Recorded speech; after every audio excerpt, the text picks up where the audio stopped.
Friends, welcome. Thank you for joining us, and we'll be getting started now. Thank you very much again for joining us today for this very important and special event. We have a guest speaker speaking with us, joining us from Turkey today, speaking about the Holocaust of Gaza. This event is sponsored by Community Church of Boston, and I'll share more information about that later. But right now, I just want to start with our event. We're scheduled to go for 90 minutes, and in that time, we'll hear a talk by Dr. Sami Al-Arian, and following his talk, we'll have a question and answer session. So without further delay, I'll introduce our guest speaker today.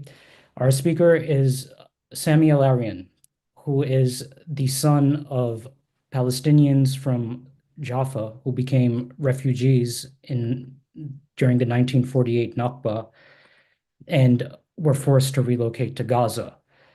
Uh, Professor Al-Arian has lived in different places and had a lot of experiences, which included coming to the US, becoming a university professor, following the hysteria that occurred after the attacks of September 11th, 2001.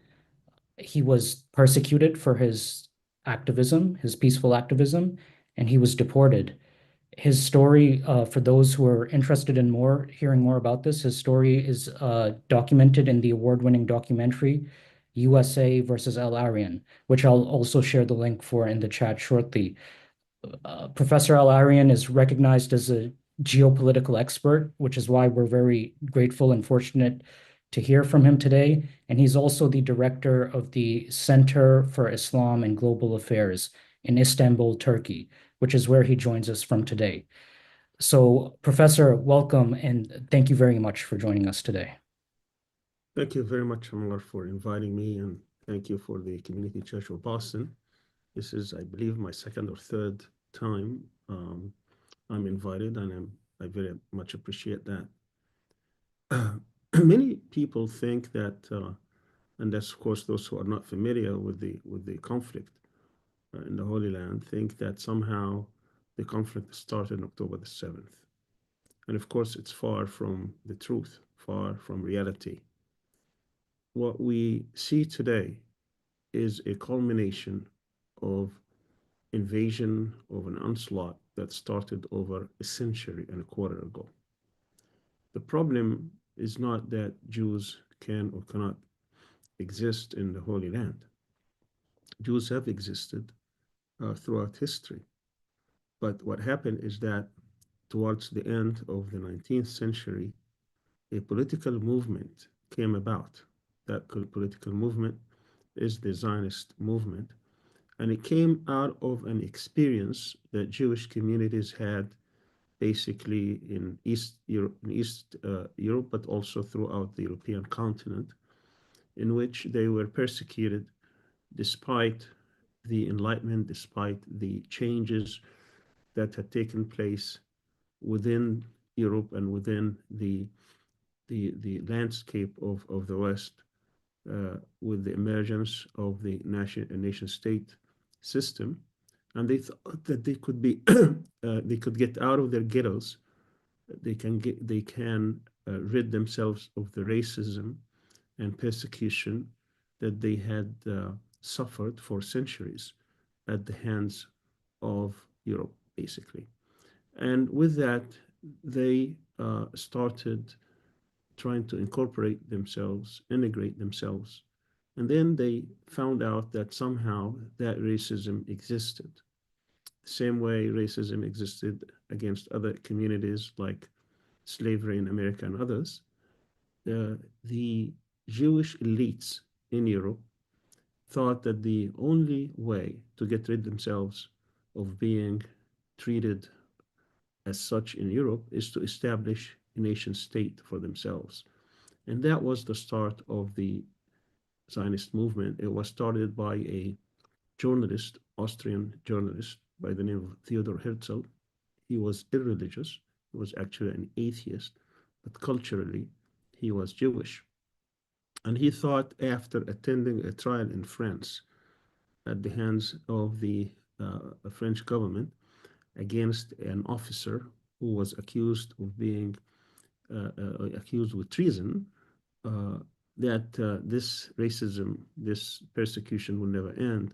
And then the only way we can regain our status and identity through organizing ourselves to establish a state.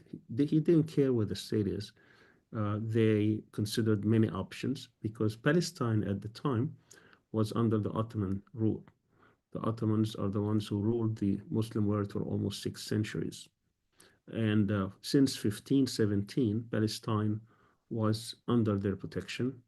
Then the Palestinians who lived there for centuries, of course, were living there. Of course, that wasn't the first time that Western-oriented governments and movements tried to take over Palestine. We fully know about what happened during the Crusaders' time, in which Crusaders came from Western countries, occupied Palestine for a couple of centuries, and then they had to be resisted and they had to leave. And the indigenous people in Palestine were not aware, of course, of what's going on in Europe, while this movement gathered strength and power.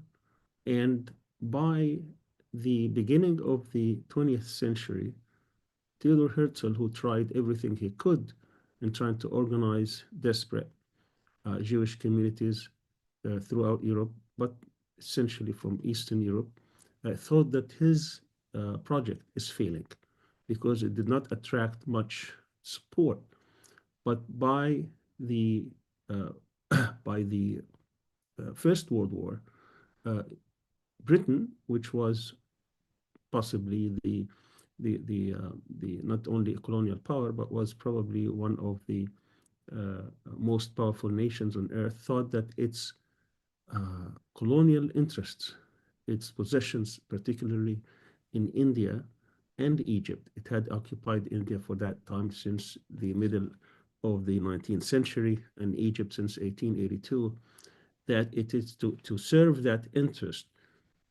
They needed obviously to occupy the Suez Canal, which was opened in the 1860s, and then they occupied Egypt in the 1880s to secure the passage to India, which was their jewel on the crown. But Egypt would usually be invaded from the east. Most of the conquests to Egypt either came from the north via the Mediterranean, and that's how the British occupied Egypt, or it could come by land from the east, and that's how the Ottomans were able also to march and add Palestine and Egypt under their rule.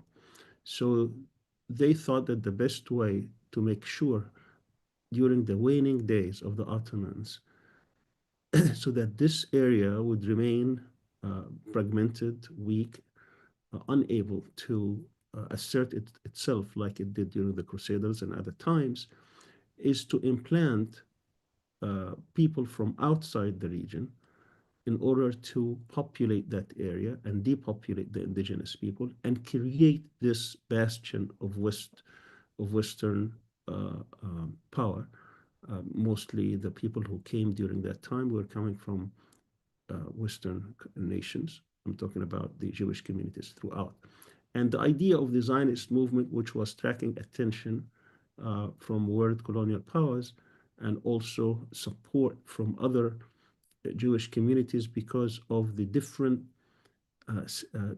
states that have been persecuting Jews, particularly Russia at the time during the pogroms, and of course later the Nazis during the 1930s and early 40s, which culminated into the Holocaust. All these dynamics were taking place, but primarily the imperialist interest of Britain made it take that decision in 1917 to help in establishing a Jewish state, a Jewish homeland in Palestine at the expense of the indigenous people in order to make sure that that beachhead, that colony that they will help establish could have the upper hand in the relationship between the West and the East.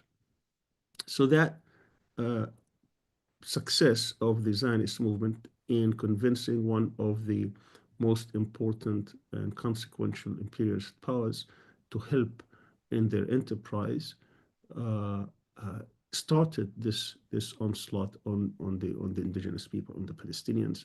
So by the end, towards the end of the First World War, in December 1917, the British conquered Palestine, occupied Palestine, and facilitated this project by making sure that the Jewish immigration coming mostly from European states, European countries, would come to Palestine. The number of Jews towards the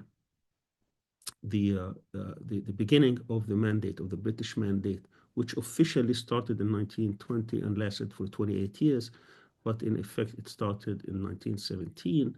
They were able to facilitate that illegal immigration throughout these 3 decades. The number of Jews raised from about maybe 30,000 to about 650,000. In other words, there was 20-fold increase of Jews in Palestine in order to make room to this enterprise, to this project, which is to facilitate a, a country or a state that will serve as the imperialist and colonial power. So, in short, what we see today is the result of this Zionist project, of this Zionist enterprise. Zionism is an ideology that seeks to gather as many Jews from around the world into Palestine and establish a state. But this ideology, if anyone takes an objective examination of it, they will find that it's a racist ideology because it only considers Jews to be the legitimate inheritors, the legitimate residents, the legitimate people who can occupy this piece of land. And it's also supremacist because it talks about Jewish supremacy. And we see this not just in rhetoric, but also in policies throughout the history of this conflict. Today, for example, you will find that after they were able to occupy all of Palestine, this came in stages. They started by having colonies, by having what they call settlements in Palestine. And of course, the Palestinians were oblivious uh, to the fact that they came to invade and take over the land. They welcomed them at the beginning as refugees coming from Europe, but very shortly they found out that they are coming here with a different objective, that they were building these settlements, arming themselves, training themselves, taking over the land.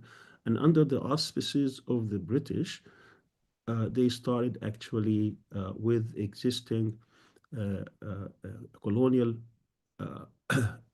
commissioner, high commissioner, having much more than simply settling the land. They were taking over the land and establishing their militias and preparing to take over the state as their numbers grew, as they became more populous in Palestine. Throughout this history, before 1948, the Palestinians tried to resist, and of course, under colonial rules, uh, they were much resistance, and they were much, um, as well as response to that resistance.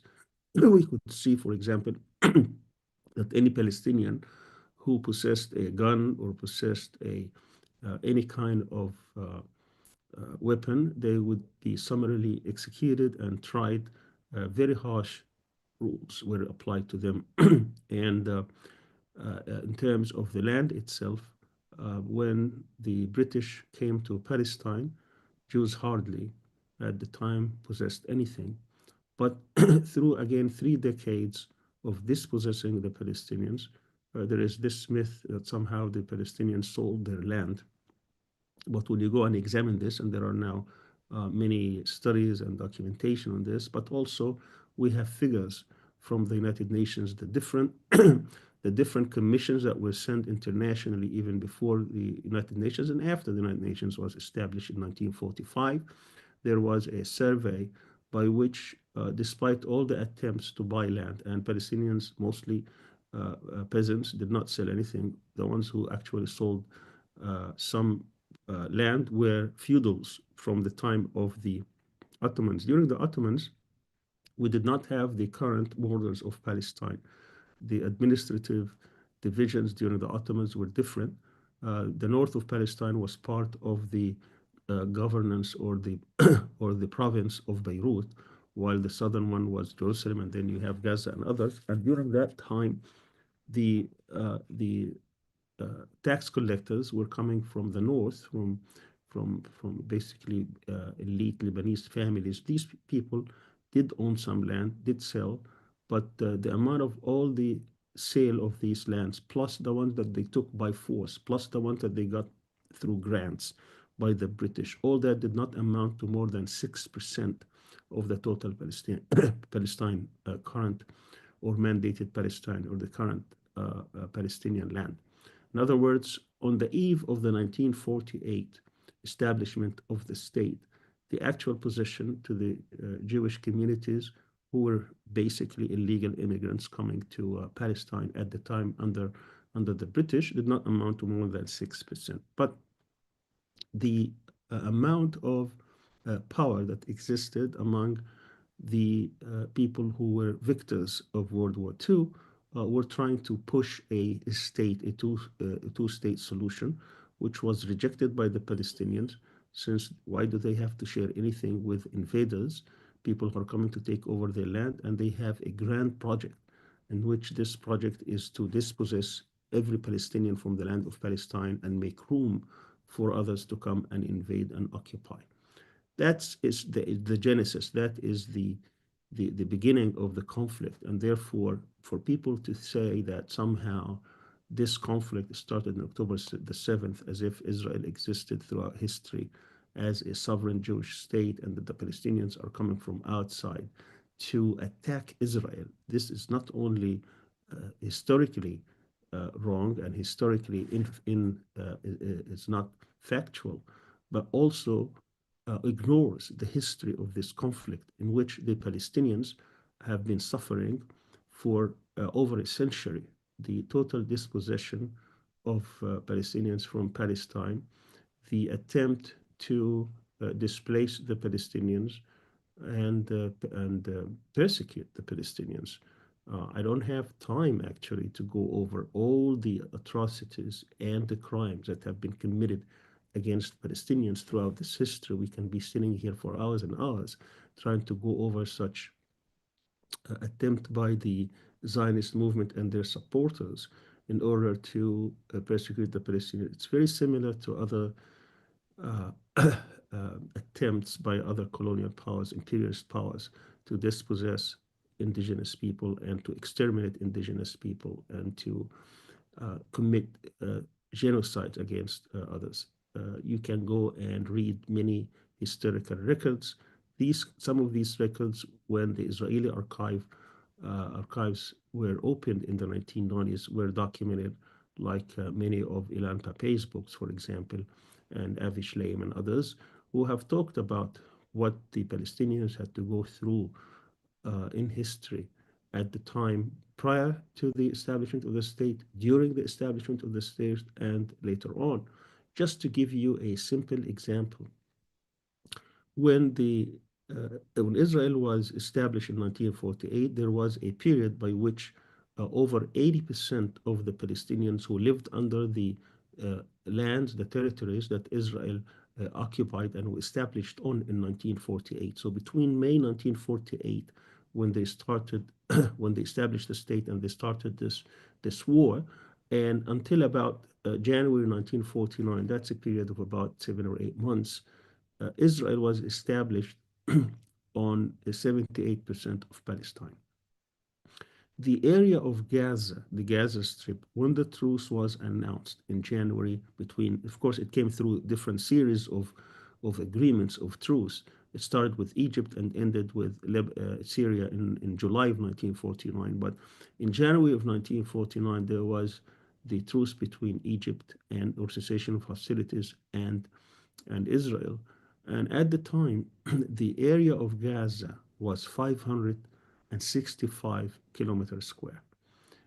By February of 1950, that is for almost a year or 13 months, there were many attempts by Palestinians who were dispossessed. As I said, 80% of the Palestinians who lived on this part that Israel occupied in 1948, they became refugees. My parents were some of these people who were uh, displaced, they were dispossessed, they were expelled from Jaffa, and they resettled, or at least they thought that this was a temporary situation in Gaza.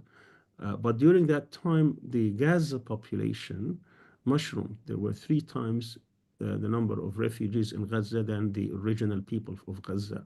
But most of these people who had access to their lands, or their access to their farms, they have access to their houses, they had access to where they were in these towns and villages, which Israel later on basically erased. There were 532 villages that Israel erased in the 1950s in order to make the Palestinians think that they will never be able to go back, and therefore they established sometimes settlements and towns, Jewish settlements and Jewish towns, and sometimes they just took over and gave them to different Jewish refugees who came from Europe in the aftermath of the Holocaust. So what happens here is that this Gaza in January 1949 was 565 kilometers square. And during that time, Palestinians would go and try to visit. And while they visit, they would be resisting, and Israel didn't like that. So they would retaliate against the Egyptian army, which was ruling Gaza at the time. And the Egyptians at the time felt that this is untenable, that they cannot do for that. So they agreed with the Israelis to have a buffer zone. So they took about 200 kilometers square, meaning that this is a zone that will be depopulated, that the Palestinians will not be able to go there, the Israelis will not be go there. So this would be a sort of an interim period by which there will be no conflict, no hostilities until they find a solution to the refugee problem. And this was signed into the United Nations under the name Al-Oja Agreement, and it's even, you can go and research it and you look at it with maps. And it was signed by the Egyptian officer at the time by the name of Mahmoud Riyad, in which they drew this map that this is where the Palestinians would be allowed to go, which is the current Gaza Strip for 365 kilometers square. These are 200 kilometers square that will be a buffer zone. Israel just went and took it. Just they took it over, and they incorporated into Israel. And all these settlements, the military bases that were hit, that were on October the 7th, are in this area, in this region that was originally, even after the establishment of the state, was not part of Israel until Israel just took it over in 1950.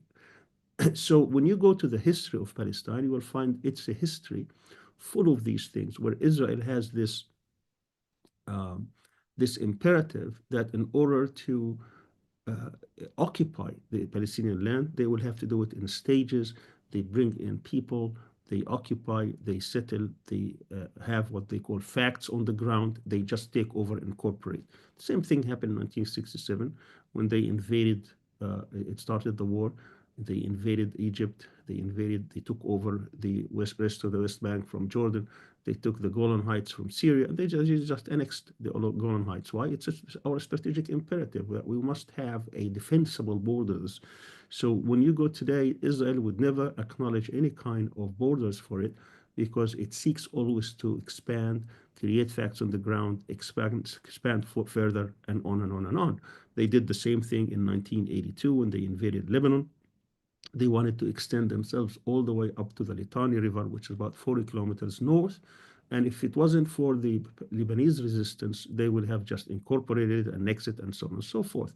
They signed agreements with the uh, with the PLO, the official representative of the different factions of the Palestinians at the time in 1993, under this illusion that somehow there will be a two-state solution, in which these two-state solution would end with one Palestinian that would acknowledge the Israeli state on 78% of the land. But today they're talking about incorporating 60% of the West Bank. Just to have a perspective, Palestine is looked at today in terms of the foundation of the state of Israel back in 1948.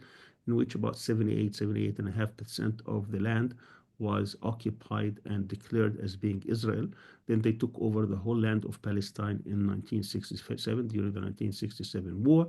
And that would incorporate both Gaza, which is about roughly, as I said, 365 kilometers square, but also is about 1.5% or so.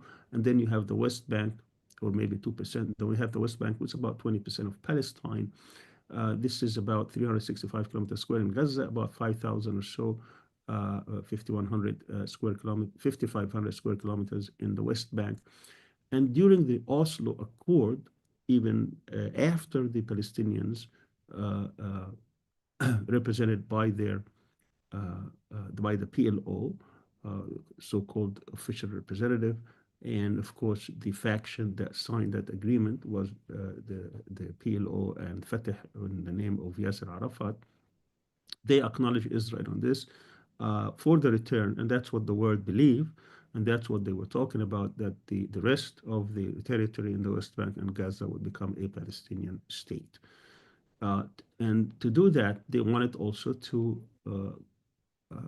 incorporate the West Bank in stages. So they divided the West Bank into three areas called Area A, B, and C.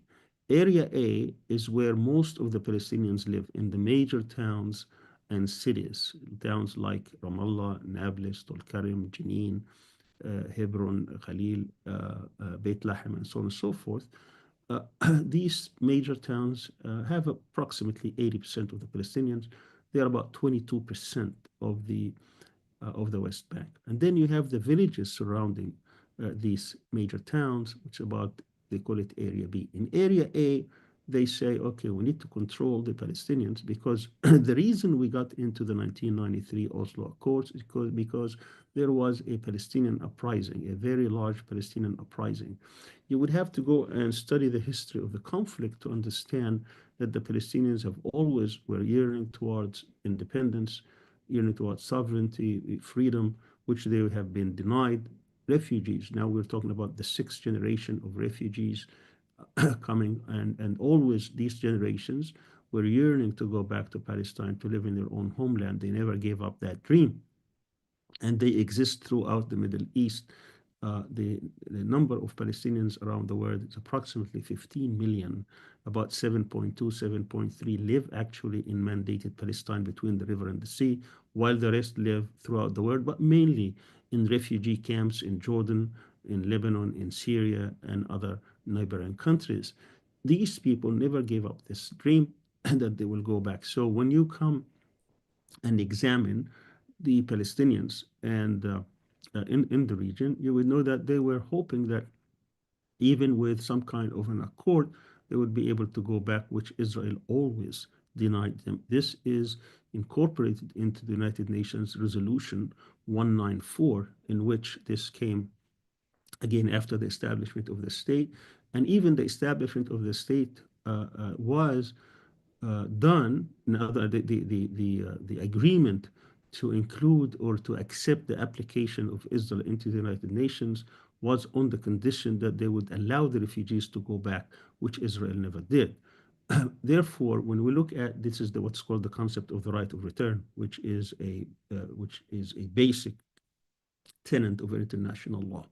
Now, the Palestinians who were denied to go back to their lands are also the ones who were living in Gaza and living in these refugee camps, and this is part of the struggle that the Palestinians having. In other words, the Palestinians never accepted the fact that they will never go back, and this type of resistance meant that the Israelis will always be targeting Palestinians further in order to make sure that they will never not only believe that they go back, but they will in reality be denied that.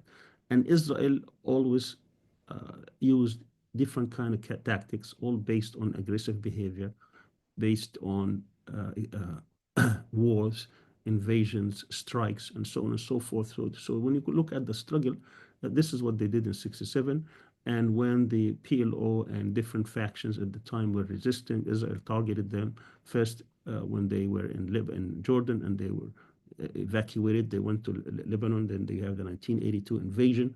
Then they invaded Lebanon. They killed over 17,000 during 77 days of onslaught, both Lebanese um, and Palestinians, culminating into the massacre of what's called the Sabra and Shatila refugee camps, when the PLO fighters were convinced by international powers, particularly the United States, to disarm and to leave. That's what they're trying to do today in Gaza. Shortly thereafter, there was this massacre of 3,001, perhaps two. Most people believe it's about 3,000 Palestinians who were massacred in a matter of 3 days because they were totally defenseless. In other words, this history did not start again. There was no Hamas at the time.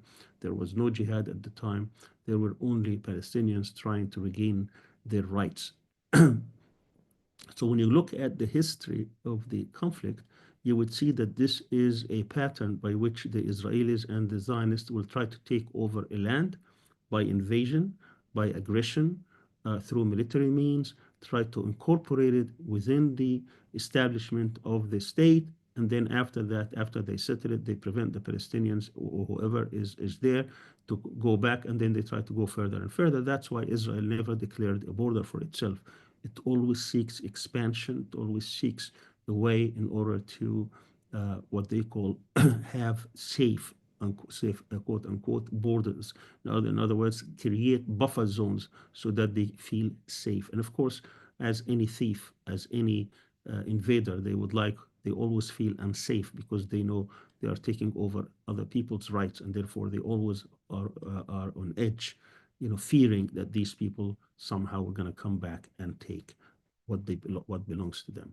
At any rate, so what we see today in Gaza is that this is another manifestation of this war on the Palestinians. Let me just talk a little bit about whether the decision that was taken on October 7th by the Palestinians, by the people of Gaza, was rational. I'm not arguing whether it is correct or incorrect. That's a different question. I'm just trying to answer the question whether the decision itself was a rational decision.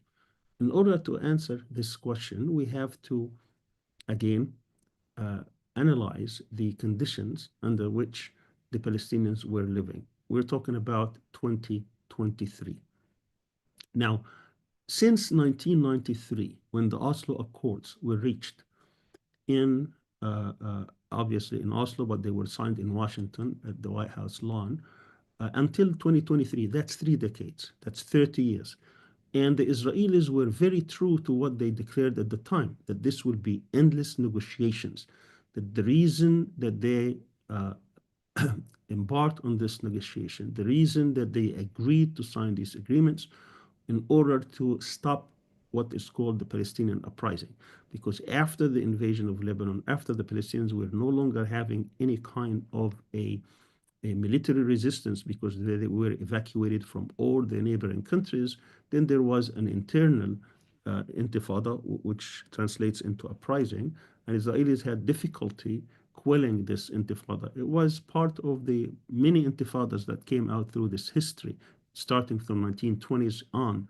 And that intifada that started in late 1987 and stayed for about 4 years until we had the Gulf War, the first Gulf War, when America dislodged Saddam Hussein from Kuwait. And this was a promise that Bush Sr. told the Arab regimes at the time, by lending their support to this effort, he will try to resolve the Palestinian situation, the Israeli occupation. So he compelled them to come to a process called Madrid process, with 13 rounds, mostly in Washington, D.C., in order to reach some sort of an agreement by which there will be either a Palestinian state or a semi-state or something that will resolve the issue of the occupation that started in 1967 in the West Bank and Gaza. But they were going nowhere because the Israelis had no intention whatsoever to give up any meaningful settlement, to give any meaningful settlement or reach an agreement. Meanwhile, the Israeli government at the time, they were trying to get a historic recognition by the victims of their aggression, by the Palestinians, to recognize Israel without giving anything uh, uh, material in return. And this was taking place in the background in Madrid, and eventually was culminated in this Oslo Accord, by which the Palestinians will give the Palestinians here, I'm referring to the official PLO representatives, that they will give their historic recognition of Israel, thinking that in return the Israelis would recognize a truncated Palestinian state, which they never did. They only acknowledge that the Palestinians are represented by the PLO for further negotiation.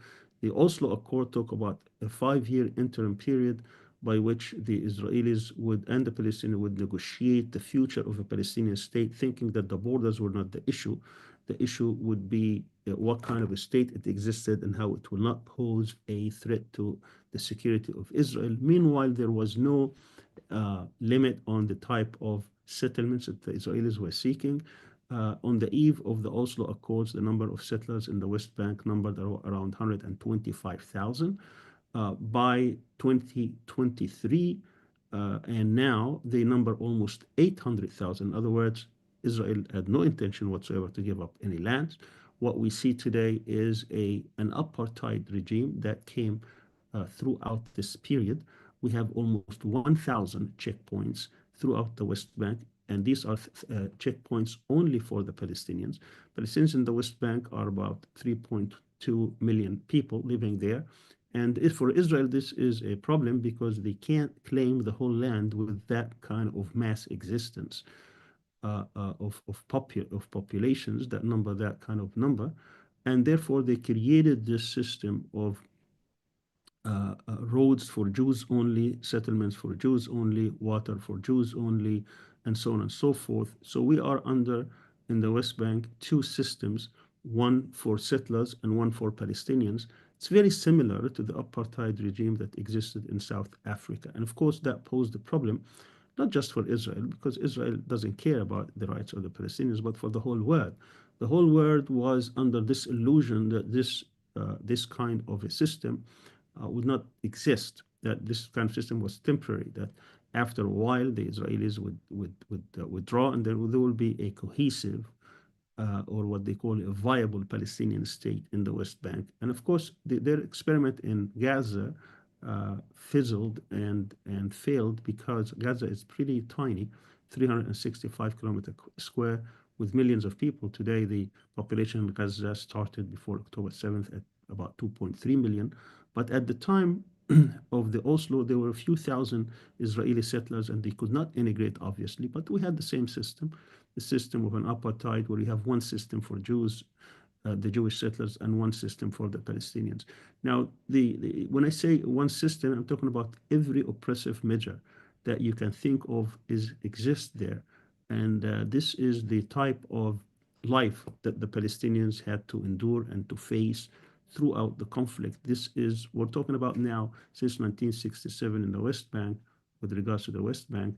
That's, by that time, we're talking about 56 years almost. Of generations of Palestinians had to live and endure life under occupation, under restrictions. If you are a professor at university, let's say in Birzeit, but you live in a different region, which is only 5 or 10 kilometers, about 3 or 5, 6 miles there, it may take you 2 hours because you can't take the roads that other Israelis and settlers would take. These are for Jews only. That's the whole notion of being an Israeli apartheid state. You would have to take back roads, and then you have to endure sometimes under checkpoints by 18-year-olds stopping you, searching you, humiliating you, insulting you until you get to work. It may take you 2 hours going in and going out, while it should have taken you less than 10 minutes to go to work. This is the type of life that the Palestinians have to endure, and it's done deliberately. It's done deliberately, and you can go and watch many testimonies from some of the conscientious Israeli soldiers who came and talked about how they were brainwashed in order to make sure that the Palestinians will always feel humiliated, insulted, that they would go and do these night raids in order just simply to make Palestinians know who the boss is, who is in control, to make sure that they were always be under control. This is routine policy of apartheid regimes. So in the eve of the October 7th, what we had there in the West Bank, and this is the first reason, or one of the reasons, one of the 5 reasons that October 7th happened, and this is why I say, is it rational? Is you had this system that was going on for decades with no relief in sight, because the whole Oslo process miserably failed. Settlements are not only going on, but they are aggressively now accelerated. That's what happened when the right-wing fascist government was in power towards the end of 2022, and they started with 2023 having one of the most atrocious, most brutal fascist politicians by the name of Smotrich in charge of this settlement policy, in charge of the West Bank, as well as he is the finance minister, giving hundreds of millions of dollars to establish now an aggressive policy. And he said right now we are approximately 3/4, because he does not even include the Jerusalem in that. We are about 3/4 million. We're on our way to have 1 million by the end of this government, and then we are on our 2nd million. There was no notion whatsoever that Israel is willing to cede any kind of territory. And even he said in documented speeches, not more once or twice, many times, in which he says prior to October 7th, that the Palestinians have 3 options. The first option, that they have to know and acknowledge that they have been defeated, that they are not going to live in this land and be sovereign, that they will not be independent, that they live here at our behest. They have to acknowledge that this is a Jewish state, this is a Jewish homeland, and their presence in this state is at our discretion. And they have to acknowledge this, and therefore they cannot ask for any kind of legal or political rights. And he says if they do not accept that, and he says, I understand most people wouldn't, then they could be compensated, and then they have to leave. The same logic that Trump and others are using now with Gaza, that they have to leave in order to make room for Israeli settlers. And if they don't accept that, their only option left is death. This was what he said repeatedly before October 7th, 2023. He's giving Palestinians these 3 options. He's telling them that they are about to be dispossessed further in the West Bank. He's telling them that they have to leave or they will face death. And indeed, when you look at the history, just the past 2 years or so since this government came to power, what you see today is a manifestation of this policy. Hundreds of Palestinians have been arrested and killed and targeted and burned to death. Their possessions, their cattle, their houses, their cars have been burned. And this is a daily routine for the Palestinians, particularly those who live in Area C. He also says it publicly. Doesn't even hide it, that the aim of this government is to annex, not just to administer, but to annex completely Area C, in which the Israeli is in control both administratively and security-wise. So they don't even hide it. And what the Palestinians reason is that this is unacceptable, and we're unable to make any changes at the international level. We're unable to get any help from any international actor, particularly those who who could considerably pressure the Israelis to give Palestinians their rights, and therefore we have to do something. So that was one of the reasons. The second reason, of course, is the issue of the siege on Gaza. Gaza has been under siege since 2007. So when you look at 2007 throughout the conflict until the October 7th attacks of 2023, that's 16 years. 16 years, that's almost 2 generations of people living not just under occupation and control, under siege. Everything that goes in and out in terms of human, in terms of goods, in terms of anything is subject to Israeli approval, in which they wouldn't approve. And they call this policy the mowing the lawn. In other words, they will measure how many, and they said it public also, they don't hide it, that they know how many calories the Palestinians can live on, can survive on, and therefore they will only allow enough aid for them to live, but not enough even to live like a human being. Everything is monitored, everything is being denied to them in order to maintain this status of being helpless, to feel helpless so that you can empty the land. This is official policy. That official policy was sanctioned, unfortunately, by the whole world. They did nothing for 16 years. Meanwhile, the Palestinians tried everything. They offered, and we'll talk about Sinwar, who led this effort before he was killed by the Israelis late last year. He offered them truce. He said, okay, we can give you a 10-year truce, if you like, that there will be no hostilities, there will be no attacks for lifting of the sanctions. They refused. They tried all peaceful means, what is called the Great March of Return in 2018, in which Palestinians will gather by the border peacefully. There was absolutely no violence there. What the Israelis would do is that we'll shoot at them. They killed over 230 people simply by showing up at the border demanding that they lift the siege. This is how they were treated. He went out of his way to say, we can give Gaza. They say, what's the day after? We want Gaza out of the rule of Gaza. He offered it completely to Mahmoud Abbas, to the Palestinian Authority. He said, okay, come and take it. Just make sure that you lift the siege on the people of Gaza. Mahmoud Abbas would not agree to it because the Americans and the Israelis would not agree to that. They refused to take over Gaza. Several attempts they were tried. They said, okay, let's have elections and let the people decide how they want to chart the future.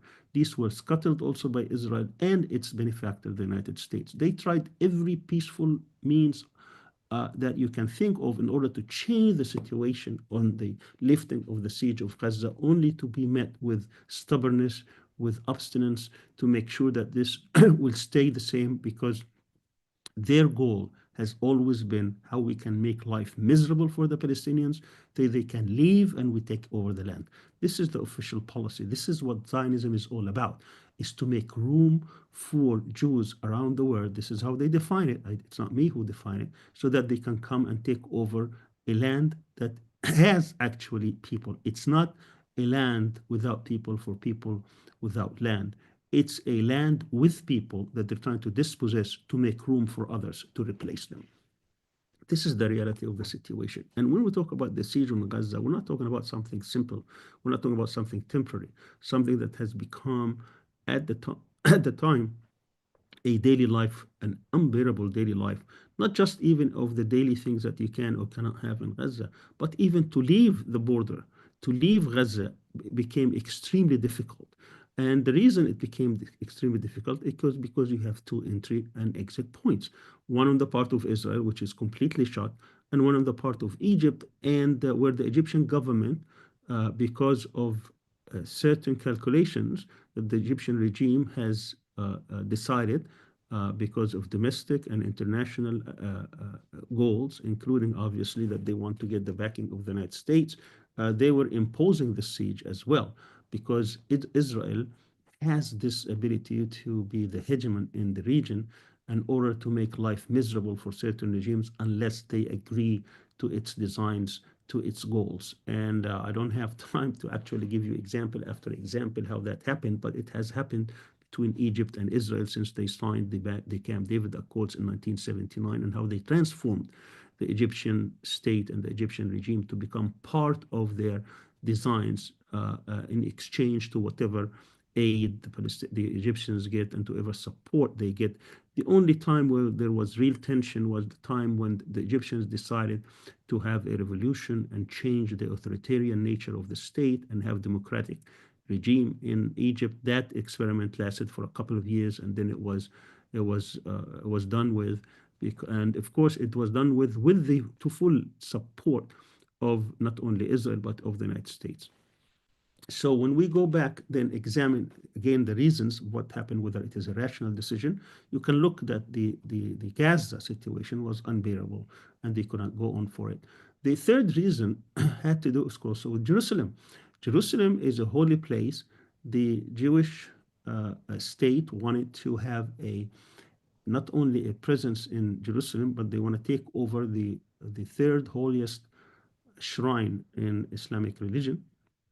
And that has been a point of friction and contention for decades. The only reason we had at the time in 1969 what is called the Organization of Islamic State, and then they call it the Organization of Islamic Cooperation, is because of what they're trying to do to Al-Aqsa Mosque. They tried to burn it down in 1969. That gave birth to the unity, or to at least this Organization of Islamic Unity, 57 nations, but also throughout particularly in the past few years. They're trying to take over the Al-Aqsa compound. They're trying to impose what they call the division in time and space. In other words, this is not an Islamic holy site that we're going to respect. This is a contested area in which you will have to give us part of the compound and then part of the time so that Jewish worshippers will come to it. This is, of course, the same tactic they used in the Hebron Ibrahimi Mosque back in the mid 90s. In 1994, they killed a settler who is being admired and revered by the likes of Ben Gvir and Smotrich. He went into the Ibrahimi Mosque and machine gunned, killed 29 worshippers during the dawn prayers. And since then, they have been trying to uh,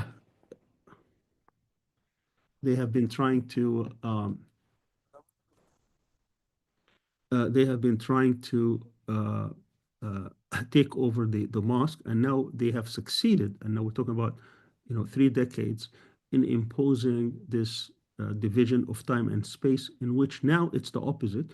While at the beginning they started with the Jews having a couple of hours a day, today it's the Muslims that will have only a few minutes after each prayer, and then it will be closed down. They took over the whole mosque. So the whole tactic, the same tactic is being used. And the conflict in 2021 happened because of this. And now they were trying with the emergence of this government, they were trying to impose this because Netanyahu gave that portfolio to Ben Gvir, in which he would come in and bring settlers and bring other Jewish extremists into the compound and impose a presence there, trying to force this change of status. And of course, the Palestinians were all resisting this, and that was a great danger. That people felt great danger that this could actually succeed, as they were attempted to increase the number of incursions taking place routinely. When Al-Aqsa, Tufan Al-Aqsa on October 7th took place, it was under this, because this kind of arrangement was becoming more frequent, and they were threatening that they will come, take over the shrine in Al-Aqsa, at least part of it, and they can build what they call the third temple. So that the status of Jerusalem became very, very problematic. And something had to be done. And of course, Palestinians always promised that they would not allow this to take place. A fourth reason, which is very important, was the issue of the prisoners. Israelis have been using prisoners basically as an attempt to make sure that they can have the Palestinians under control, that they will be subjected to this kind of treatment. When you go and examine, you will find that every major human rights group in Israel, outside Israel, have condemned how you have these summary executions and these summary, when I say executions, I'm talking about without trial, where people will be killed by invading their houses. And also the history of assassinations, we saw this throughout, particularly in the past couple of years, but also the attempt to take the Palestinians, imprison them, and to very long periods of time, using laws which are draconian. On the eve of Al-Aqsa, Tufan Al-Aqsa of October 7th, there were at least close to 6,000 Palestinian prisoners. Many of them, by the way, have never been tried under what's called administrative detentions. In other words, they go, arrest them, put them in prison for months, and then they renew it for months and months and months. You could be there for a year or 2 or 3 without knowing what the charge is. It's just an attempt to make sure that the Palestinians would not resist, and they would be they will be in a situation of total destabilization for them, so that they will not think about resisting. Now, throughout the struggle, the Palestinians in prison had gained many rights. They call them privileges. The right to education. Palestinians in prison can go and actually receive education, get degrees. The right for visitation, for certain group prayers and group activities, for the fact that you can have certain food items and occasions.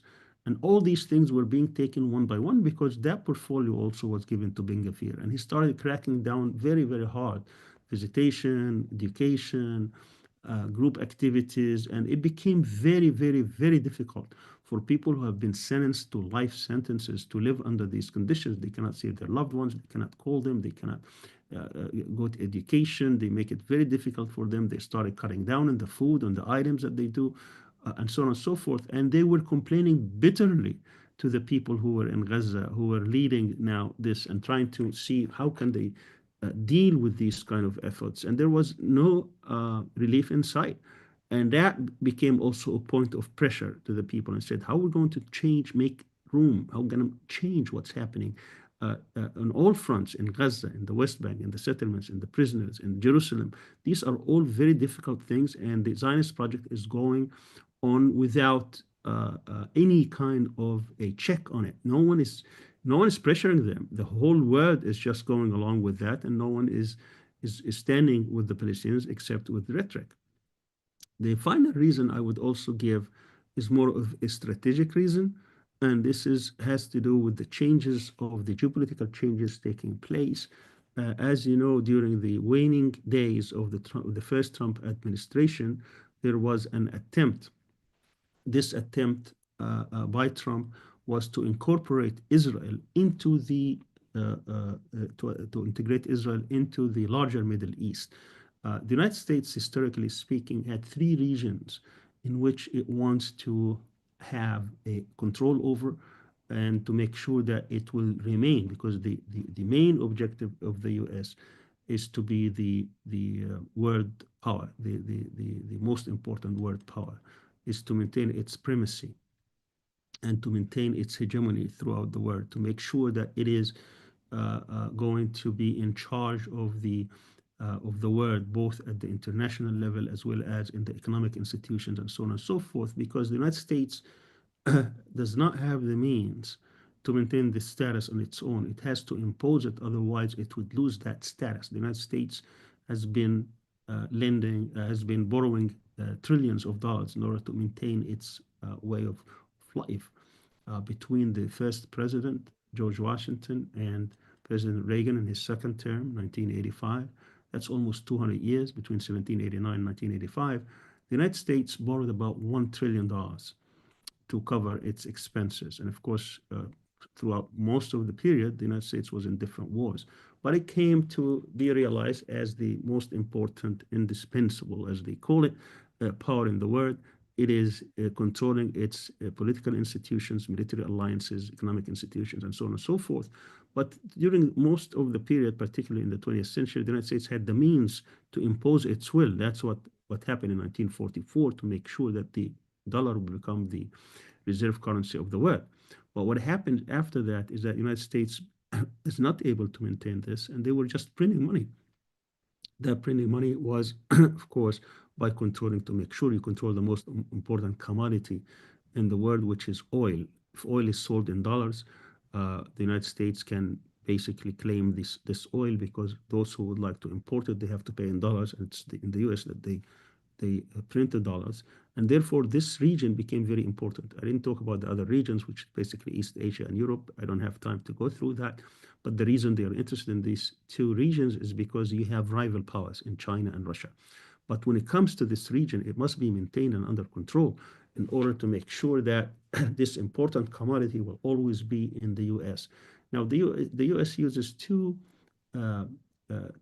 strategies, two tactics to impose this. One is for rich countries and one for poor countries. For rich countries, they want to make sure that when they get their trillions, and that's what Trump is doing, and that's what he's trying to do when he visits this region in 3 weeks, you control their money.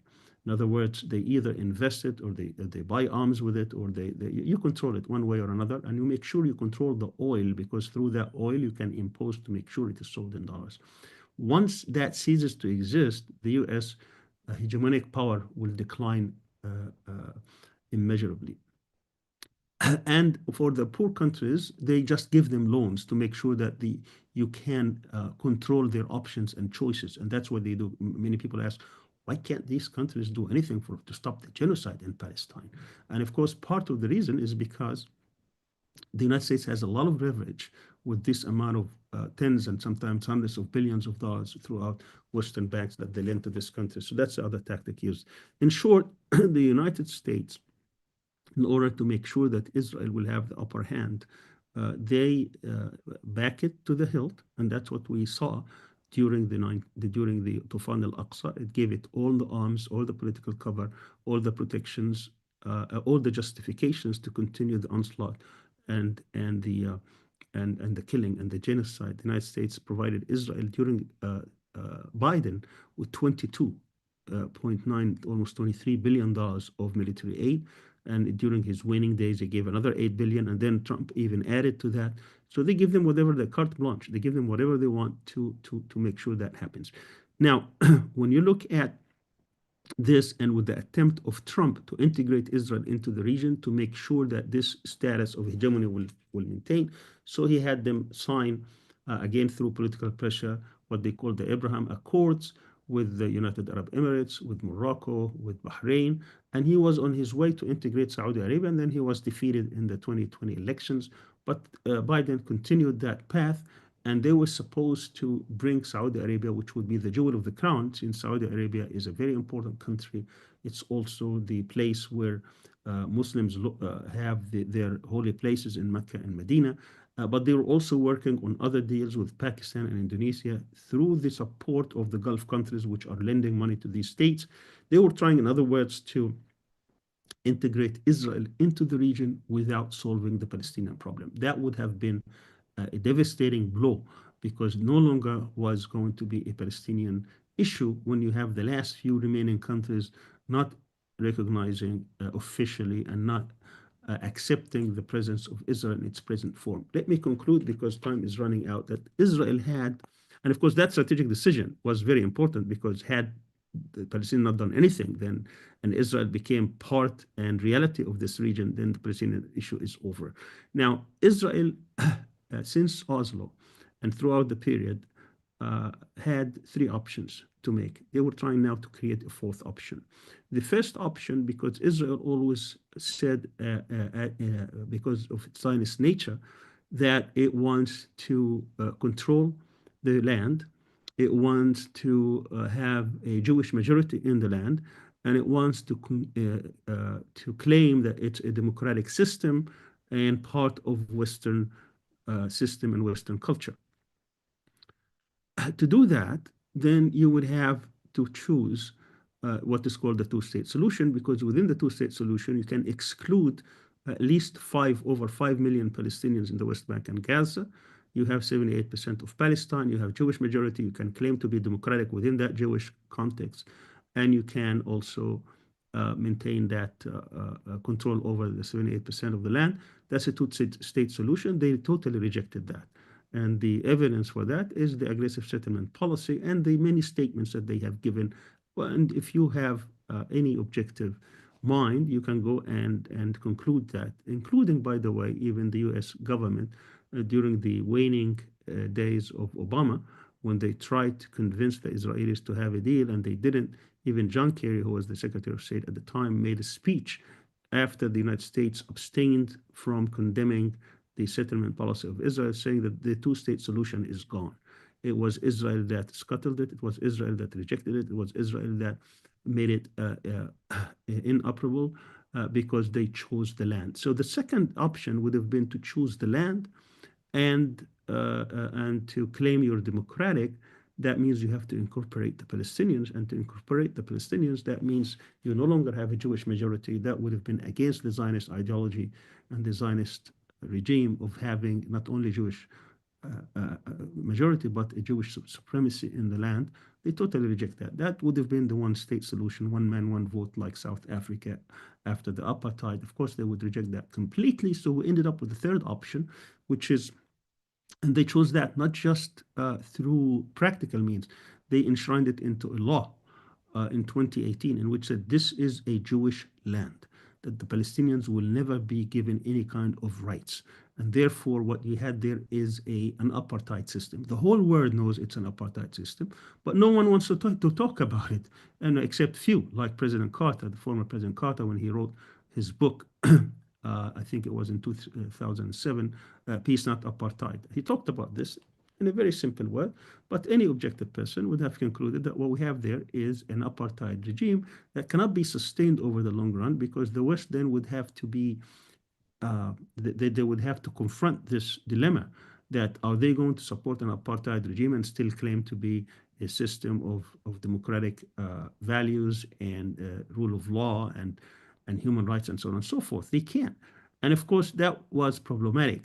So what Israel is doing after the Palestinians tried to shake things up in the aftermath of October 7th, to change the state of a total domination of Israel over Palestinian life in the West Bank, in Gaza, throughout, by ending the any kind of a meaningful settlement or resolution. So what they try to do is to end their demographic problem.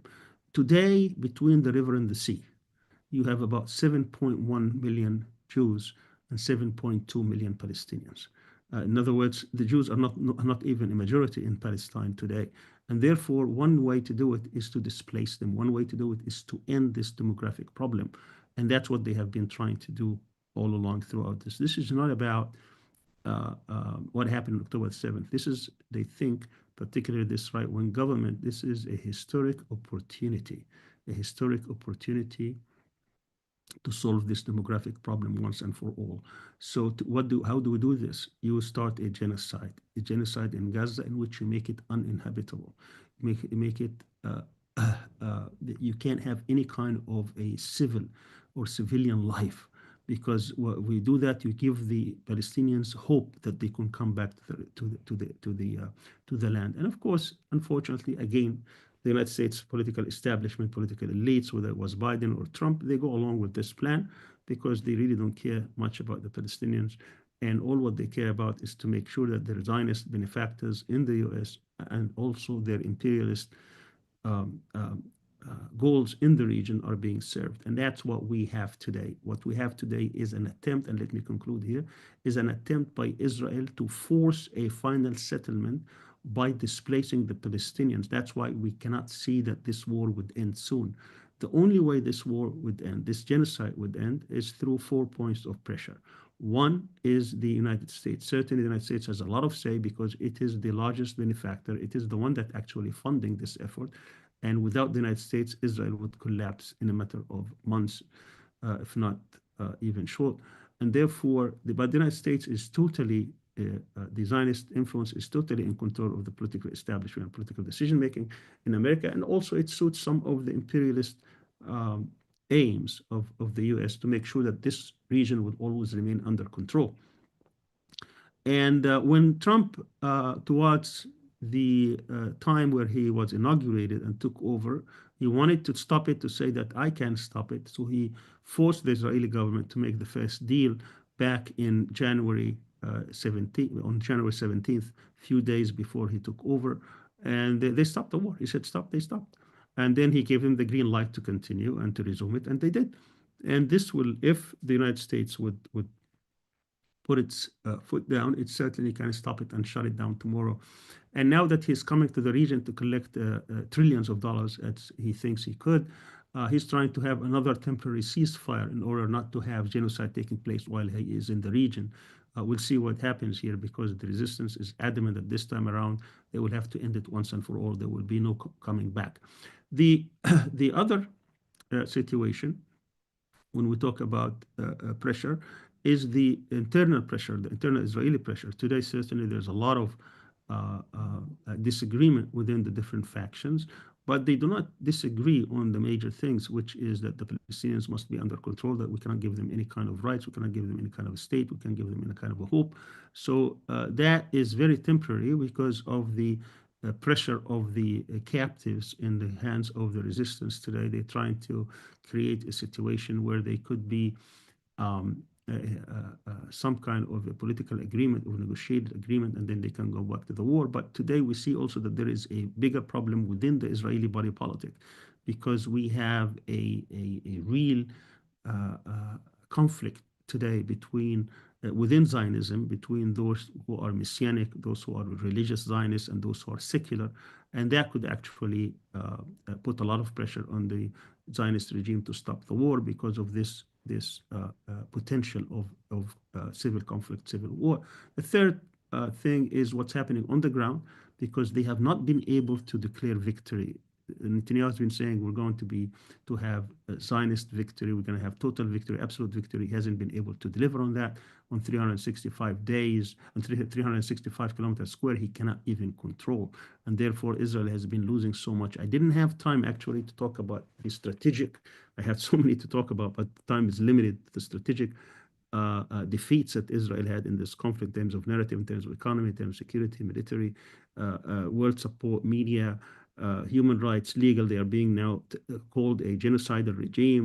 Potentially they would be declared as such by the World Court, that their leaders are war criminals being sought. All these things haven't been able, the change in political public opinion in the United States. And of course, they were trying to undermine, as I said, cherished values in the U.S., dissent, due process, freedom of speech, freedom of association, First Amendment activities. All these are defeats. They cannot be sustained over the long term. So let me just conclude in saying that the fourth point of pressure is the regional, and that regional so far hasn't been coming because that most of the regimes in the neighboring states are being heavily influenced and sometimes controlled by the United States. So to have a meaningful ceasefire to stop this genocide, we have to rely on public pressure. We have to rely on people like you and other people in order to pressure their governments and pressure international institutions as well in order to stop this genocide taking place before our own eyes. Thank you very much. And I'm sorry that I didn't cover much of what I wanted to do because of the lack of time, but I'll try to answer as many of your questions as I possibly can. Thank you. Thank you very much, Professor Al-Arian, for giving us that very informative talk of what I think is necessary context and analysis to understand what's happening in Gaza and Palestine and Israel. So I look forward to question and answer session now.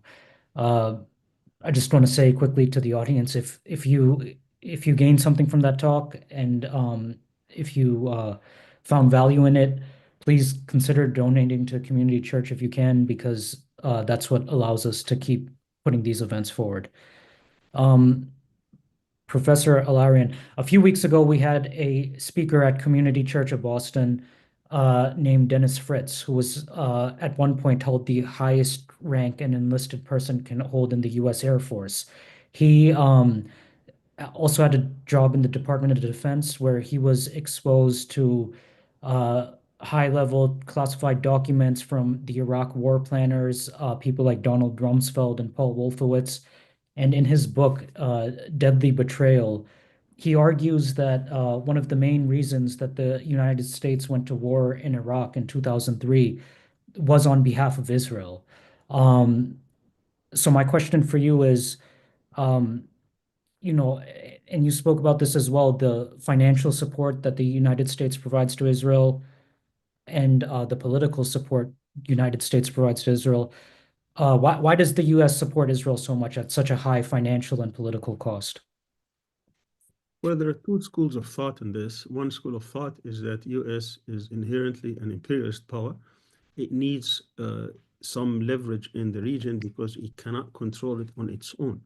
And Israel serves that purpose, the purpose to make sure that this region would be under control, would stay weak, fragmented, exhausted, unable to assert itself, would always be under American hegemony and American control. And therefore, you need somebody, you need a bully in the house so that they can bring people under control. Everybody will be afraid of this bully, and therefore we can control this region because everybody thinks that the United States controls it, so it can restrain it. So whatever the U.S. says, oh, if you don't do this, look what what he can do to you. It's like a school bully that they are using to make sure that everybody will remain under your control. There is another school of thought, of course, and the truth could be somewhere in between, is that the Zionist lobby in the U.S. is so strong, the Zionist influence is so huge that now it controls major decisions within the establishment, within the U.S. decision-making, within the national security establishment. This is a theory, of course, that was litigated, that was advanced, documented by the likes of major professors in the US, like John Mearsheimer and Stephen Walt, in their prominent book, The Israel Lobby. And they put down, actually, in one of the chapters, all the evidence that you could find in terms of why the war, the Iraq War was mounted, why the Iraq War was launched, why it started, and they bring in the Zionist influence, and they show if it wasn't for Israel, there would have not have been a war. And you could tell that because of the people who controlled that decision making at the time were neocons, and neocons are basically ideologue Zionists who would like to see Israel hegemony and Israel supremacy in the region. They work on that. All of them, they have documented history of trying to work for Israeli objectives. So there's plenty of information for those who seek it. That's probably one of the people that you refer to, Mr. Fritz, in his book Deadly Betrayal, about this. But you could also see that there is a pattern. That pattern goes back at least to the Reagan administration. You have to understand that the history of Zionist influence evolved over time. During the Kennedy year, for example, they didn't have much leverage. Yes, there was some kind of a moral and cultural affinity with with Israel and the Israeli state, but there was not strategic alliances at the time. This happened actually later.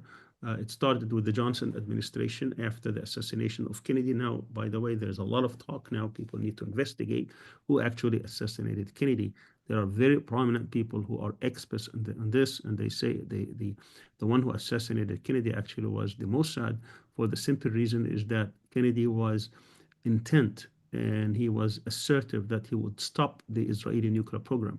And he actually, now we have from the records that have been released recently, that he gave Israel an ultimatum: if they don't come back and show whether or not they are embarking on a nuclear weapon in Israel by July 31st, 1963, the year that he was assassinated, that there will be a different US policy towards them. And he gave that to the prime minister at the time, Ben Gurion, and the response of Ben Gurion was to resign because he didn't want to answer that question. A few months later, he was killed. Now you have very prominent historians like Mr. Sandler, who asserts emphatically that they were killed by the Mossad. That's for the historians, for others to see. The point I'm trying to make is that the manipulation of US policy happened over time.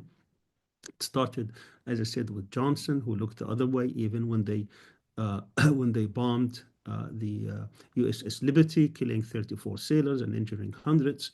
And this was this was not an armed um, naval facility, the naval vessel. This was an attempt by it was basically a reconnaissance ship, but they didn't want to. For the Americans to know the truth, so they continue to bomb it over and over and over again, even though they were saying we're Americans. But over time, and then you could see that with Reagan and then Bush and then certainly Clinton, they became part of the kitchen, making decisions. And then with the what's called the clean break policy, which is very public about what they want to do in the region and to install Israeli hegemony. And this again came after 9/11 in the Bush administration. The Bush administration did not start having this, but he has all kinds of neocons within his administration. They took advantage of what happened on 9/11. They're trying to institute policies that will benefit Israel, including the invasion of Iraq, including the social engineering of the Middle East. And of course, that failed miserably. It failed miserably on all fronts. Originally, they wanted to re-engineer and invade 7 countries, and I think that's what Fritz and somebody like Wesley Clark are talking about, in which the Pentagon was intent with its leadership at the time, Doug Feith and Wolfowitz and Donald Smith and Rumsfeld and others. They were trying to re-engineer the Middle East so Israel will have the upper hand. That also failed miserably. But many of the things happening in the Middle East are because of this Zionist influence. So that's the other. So why do we, to answer your question, so it's a combination of both. On one hand, you have the imperialists who would like to have a military club at their hand so that they can bring everybody into the U.S. camp and under U.S. control. We also have the Zionist lobby and the Zionist influence, which are controlling now. In the past, they were from outside putting influence. Now they are part of the decision making, and you can see them very clearly even today in the Trump administration. What Trump is doing, Trump is an unusual president. He is not somebody who could be defined easily because he has all these thoughts and he sometimes acts unilaterally. So what you have here is two trends within Trump, and I think he's doing that deliberately. You have people in the likes of which, like Vance and Tulsi Gabbard and Witkoff and these kind of people who will just and even the Secretary of Defense Hickseth,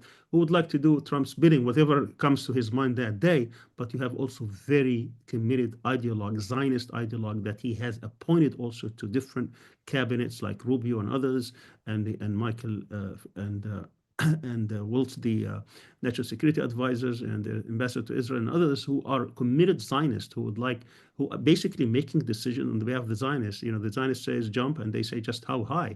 They're willing to do whatever it takes to serve the Israeli interest before the American interest. So you have these two things, these two dynamics taking place at the same time.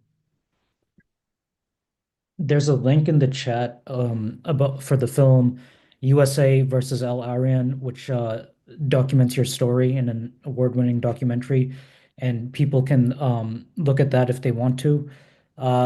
We were speaking a little bit before the meeting started, but Professor, do you see any parallels in your own story in the post 9/11 hysteria, which ended up getting you deported, and what's currently happening in the US with student visas getting revoked, people getting put in holding cells and deported for writing op-eds, for doing protest, and in some cases for no apparent reason at all? Unfortunately, I mean, the United States government at the time took advantage of the hysteria that was taking place after 9/11, the confusion that was taking place in society, not knowing why this is happening, and the passage of the Patriot Act in order to target me. I was probably one of the first people who were targeted because of their political views, because of my activism, because of the my support to the Palestinian cause, and because I was in a position that was prominent, being university professors, tenured university professors, and they were putting a lot of pressure on the university to fire me at the time, but they couldn't because I was a tenured professor. They tried everything they could during the 90s, and they started investigations within the university, and all these investigations came to nothing. And they took advantage of this hysteria taking place in society after 9/11, and the president, the university president at the time, was very Zionist, committed Zionist. Her family had their own charity in Israel. She took advantage trying to fire me, but there was also a pushback. That pushback came in from many corners, from university associations, professors associations, unions, and so on and so forth. There was a lot of pushback in which she eventually could not fire me because she was basically threatened by the American Association of University Professors, very prominent association that defends the right of professors, the tenure, and so on and so forth, that they could be censured. So she tried to offer me, I think, $1 million at the time to resign. And when I said give it in writing, she went to the governor, because this was a public university, but before the governor, to the board of trustees, and they refused, say, we've been calling this guy a terrorist, now we're coming with this, we're not going to do it. So I was eventually targeted, and I was charged with this imploded indictment. It's probably one of the largest indictment in history, 160 pages, and they were seeking 3 life sentences plus 220 years, trying to railroad me in this whole thing. In a way that nobody could notice that this is about freedom of speech, association, dissent, due process, and so on and so forth. And of course, it took months. They were not even ready to try. When I did not waive my speedy trial, they were totally surprised that I could come and face it. I didn't even have a lawyer at the time, and they said that then the judge waived it on their behalf. It took them 27 months while I'm solitary confinement to try me, and then when they tried over a 6-month period. This is and still is the largest, the longest trial after 9/11, 6 straight months.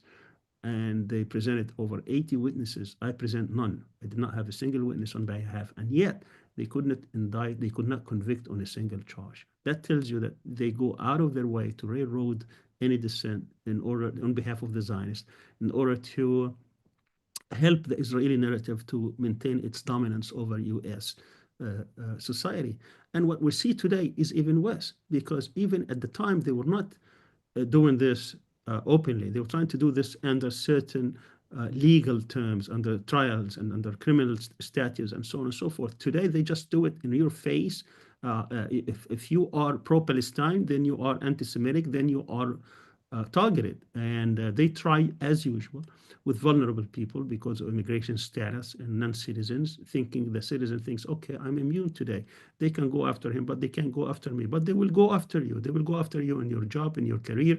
They will go after you to make your life miserable, to make sure that whatever you're doing, that there will be consequences, whether that is through targeting you in the media, targeting you because of taxes or other things, you will be targeted. So uh, the the uh, the things that we see today are not only a threat to the people who are at the end of the receiving end of this. This is a basic onslaught on American cherished values, on American constitutional protections, and so on and so forth. This is very, very grave. Empires and great countries do not collapse overnight. They collapse over time. And this is one of the signs when people no longer fight what they believe in. People no longer cherish their freedoms and their constitutional protections, what they have gained through sacrifices, many sacrifices, what they have always hailed as being what defines us. So when you talk about people being targeted because of their pro-Palestinian activities, they're not even being charged with crimes. They no longer hide behind manufactured crimes anymore. They go and target you because you were in the protest, because you said, I am against Israeli genocide, because you have demonstrated or written up a piece like the Turkish woman who was on her final year to finish her PhD, 2 months away from graduating. They go and arrest her because she wrote an op-ed piece with 4 others. They went after her because she was vulnerable, because she had a student visa. The others were citizens. So they didn't go after them for now. They go after her now. They deny her her education. They deny her her PhD because she said that genocide is wrong and the US should not be on the side of genocide. And what is what is really strange here, and the people are so fearful. I mean, it reminds me again of that atmosphere after 9/11. People are not standing up, are not protesting in large numbers to stop this. Politicians are going along with this, particularly Republicans. This is a recipe for disaster for the society to give up its rights, to give up its freedoms, to give up its what defines them most in front of the whole world. America, unfortunately, I tell you, it's becoming the laughing stock of the world, because when they look at what's happening today, they don't feel fear. They feel pity that this is not the America that, at least the good side of America. So I think what's happening today is going also to start a real soul-searching battle within the United States and see which one is going to win. Is it the forces of darkness or the forces of light? Based off of that, is it fair to say that Israel is the greatest threat to free speech in the US and beyond? Absolutely, with no doubt that Israel is becoming not just the symbol of repression and the symbol of genocide and the symbol of everything good that this humanity can offer with what they're doing, starving the Palestinians, even when they couldn't bomb them and when they couldn't defeat them.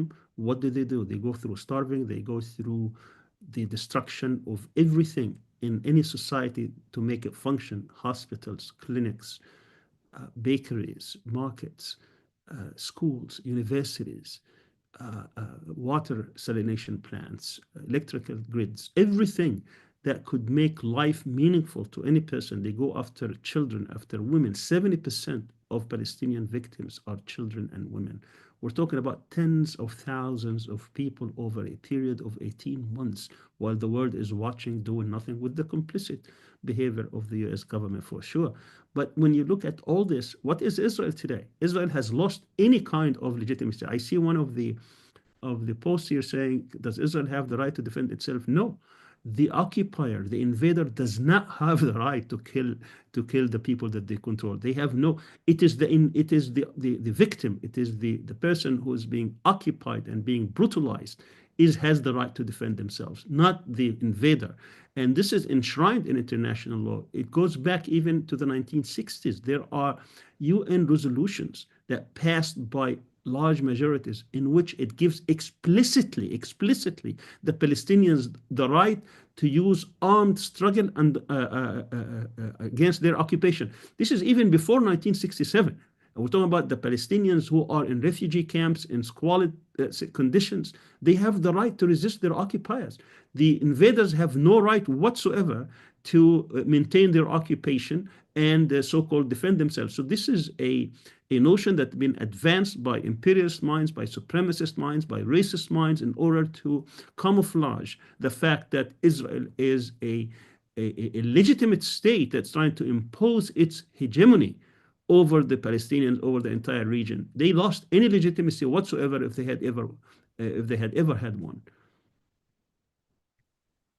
We're a little bit beyond our time, so I'd still like to ask a few questions because this is a special opportunity, and so we'll ask a few more questions and get ready to wrap up. Professor, can you share with us your thoughts about what's going on right now currently between the United States and Iran? Yes. So what's happening here is that Trump, again, because of the influence of Netanyahu and other Zionists and neocon um, influence on him in his first term, he pulled out of what's called the Joint Cooperation Agreement. This is an agreement that came during the Obama administration when they were negotiating with Iran 2014, 2015. The nuclear issue. The nuclear issue is very simple. People try to make it complicated. It's not that complicated. States in this world are different. Are the states who have declared nuclear weapons? They are giving special status, and basically the declared ones are 5, which are the permanent members of the United Nations. United States, Russia, China, France, and England. There are others who joined the club. 3 are declared. India and Pakistan, and they have been accepted by the world because of this particular problem in that subcontinent. And North Korea, which is considered as a pariah state, so it does not have really much relationship with the world except China. So this is the status. Now, the rest of the world are supposed to be part of what is called the NPT treaty, the Non-Proliferation Treaty. And with that, this is something that started back decades ago during the Eisenhower presidency administration, in which he promised also that those who will forego any kind of a nuclear weapon, they will be given certain help by the nuclear declared states in order to benefit from the nuclear technology, but not use it as weapons. And most countries have signed with very few exceptions. Israel is one of these exceptions. Actually, Israel did develop a nuclear weapon. This is an open secret. We have much details about this. You can read, for example, Samuel Hirsch book, The Samson Option, in which he talks in details about how this came about. Even in some unclassified documents, they were declassified documents that came and acknowledged that Israel is in a position somewhere between 100 and 300 nuclear weapons or nuclear bombs. Now, Iran wanted, since its revolution of 1979, to become an independent state, a sovereign state, and it seeks technology, including nuclear technology. It is a signatory to the NPT. In other words, they cannot actually develop a nuclear weapon, and they will be under very strict inspection regime by the Atomic Energy Commission, which is an independent, internationally recognized body that oversees this.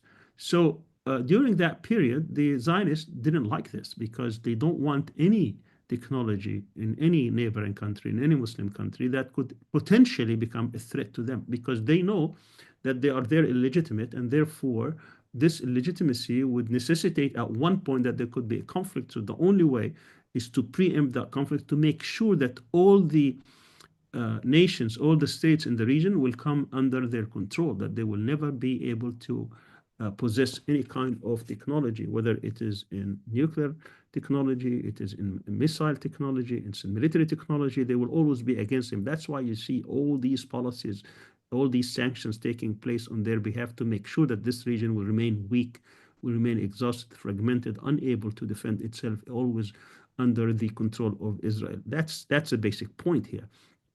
So they came after Iran because now Iran wants to possess this technology. Iran did not get any help from anyone, by the way. They developed this internally and they paid heavy prices for it. No country came to aid them, not France, not England, not Russia, not China, certainly not the United States. And Israel was always threatening, but it was always very difficult. They needed this bunker buster military technology to finish this. They did this to Iraq. They did this to Syria when Iraq was trying to develop nuclear power. They bombed their reactor in 1981. They did the same for Syria in 2007. So they're not able to finish it. So the Obama administration recognized that this could potentially be a problem. So they came to an agreement in which they can have a very intrusive inspection regime with Iran. And that came in 2015. Israel and Netanyahu in particular, they opposed that because they don't want to give the technology of enrichment to Iran. That agreement said that Iran cannot enrich beyond 3.67%, which is rarely, which is not a threat at all, because that's the civilian use. And Israel and Iran accepted that, and anything that was beyond 3.67% was taken from Iran and shipped and stored in Russia. And that was Russia was part of the agreement. At the time, it was 5+1. Other countries were involved in these negotiations. And then this was a settlement that will test both sides for 15 years, and then it could be renewed afterwards. And Obama thought that this is the best deal I can get. Let's get it. We can delay them by 15 years. They will never be able to enrich beyond 3.67%. To get to the nuclear power, the threshold, you need to get beyond 90%. And you do that in stages. You go 3.67%, then 20%, you go all the way to 60%, to 90%. That takes time to do. But since Netanyahu didn't like it, he wanted to ban the enrichment technology on Iran so that he can end this threat. He wants to be the only power that have nuclear weapons, that he can impose his will on everybody. He can always resort to it as a last resort. There will never be any kind of a potential threat having people having this enrichment technology. So Trump pulled out and imposed what he called maximum pressure on Iran in order to compel it to come to the negotiating table and says, okay, your back is to the wall, you can't function, you don't have any real economy, you're being isolated, you need to give up this technology for me, for you to get back all these sanctions lifted. And of course, it's on behalf of Israel, because all countries, and I repeat, all countries who are signatory to the NPT do get that right. This is internationally recognized right. You can't rewrite the rules when it doesn't suit you. And then they pulled out. They pulled out unilaterally, and then they tried to compel Iran, which it didn't. And then Iran started saying, okay, now I have the right to enrich. And then they started enriching to use as a leverage. Iran has a fatwa, which is a religious opinion, in which they cannot have a nuclear weapon, and this is declared one.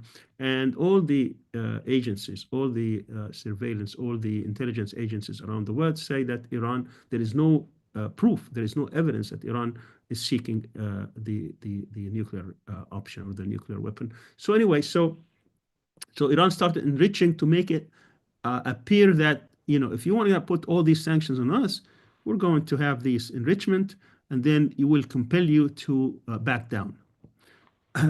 Trump came in his second term determined. He saw that his strategy failed, that Iran now is closer to the bomb than they ever been. They have enriched 267 kilograms. That's a lot of, that's about 10 bombs if they really want to go that route. And to 60%. And to go from 60 to 90, that takes only a matter of a few weeks. So Iran actually became closer, if they made that decision, and they haven't, to manufacture the bomb because of what Trump did. Now Trump is trying to come back and negotiate this. It's not clear whether this is a negotiating tactic so he can go and bomb Iran and the facilities, which all experts would tell you it's not going to do much. It will target certain things. It may delay them with few months, but the end result could be catastrophic. Could be if they try to bomb, for example, oil facilities, the whole oil facilities in the region will also be destroyed, which means that you will no longer be able to afford even a gallon of gas. The price of oil could go upward of $300. The whole economy in the whole world will implode.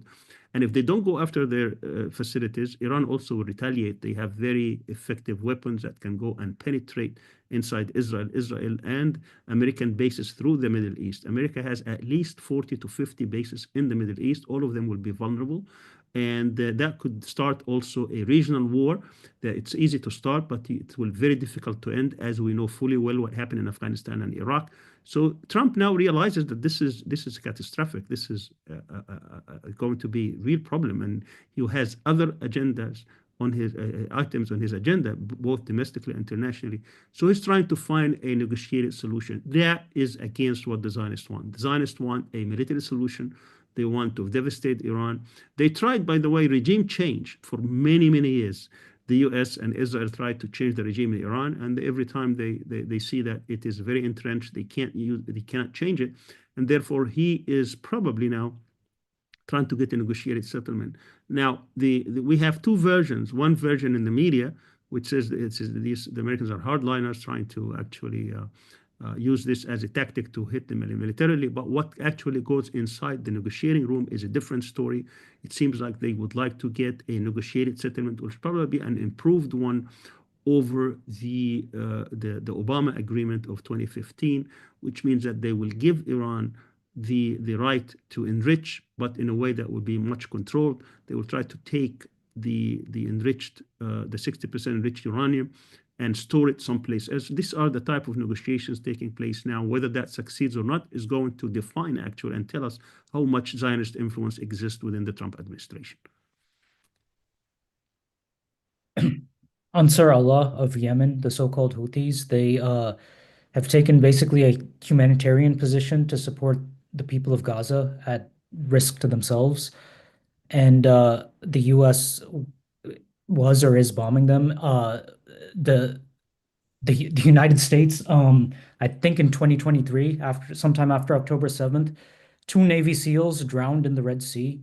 The Navy SEALs are some of the most expensive soldiers to train for the US.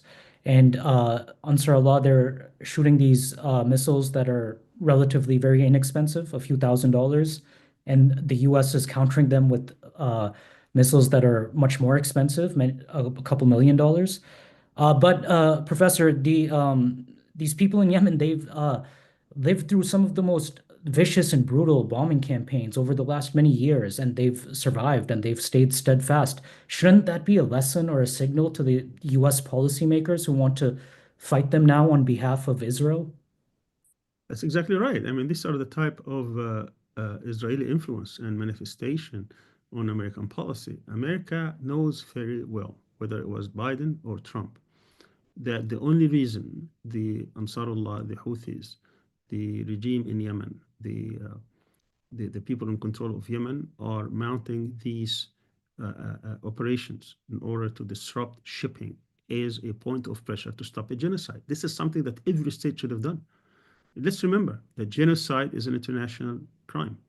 Genocide is not a policy that is contained regionally. This is a worldwide concern, and every state in the system, every state in the world is supposed to do something about stopping genocide.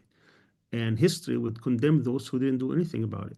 What the Houthis and Ansarullah are doing are trying to do something within their ability to stop a genocide. They said it over and over and over again, is that the only reason they are targeting Israeli shipping, targeting those who maintain economic ties through the Bab el-Mandab and through the Red Sea with Israel will be targeted because they're trying to put point of pressure to stop a genocide, to stop killing innocent civilians who have died already. This is not a theoretical, a hypothetical situation. This is where tens of thousands of people have been targeted, hundreds of thousands have been injured, and millions have been displaced and starved. So what they're doing is very legitimate. And what they're doing is because also international law says that you cannot be a bystander when genocide takes place. This is what they could do. And what does the US do? Instead of pressuring Israel to stop a genocide, they go and target the Houthis. So they have killed Yemenis, and they have bombed their ports and their electric grids and other civilian structures in order to pressure the Houthis. The Houthis said, we're not going to be pressured. We're going to continue this. We're going to, whatever sacrifices we are paying pales in comparison to what the Palestinians are sacrificing inside of Gaza. And therefore, you have a problem now that the US policy is failing. And with that, there are casualties, not just in terms of economic, as you pointed out, in economic losses in these $2 million missiles, but also the fact that they cannot succeed in Yemen. If you insist on pursuing a policy and willing to pay the sacrifices, what happens to the powerful? They fail, because the Americans are not going to land in Yemen. They will continue bombing, and bombing does not resolve conflicts if you're willing to bear the cost. And therefore, you still have the same problem that exists. And this is very easily could be resolved tomorrow if the United States tell Israel to stop its genocide, withdraw from Gaza, and open the crossing so that aid goes to the starving Palestinians, those who have lost everything in their life, but still they believe that they belong there and they're not going to compelled to leave their country.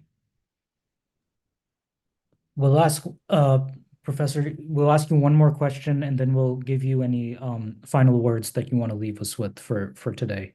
In your remarks earlier, you alluded to the what you described as the strategic defeats of Israel.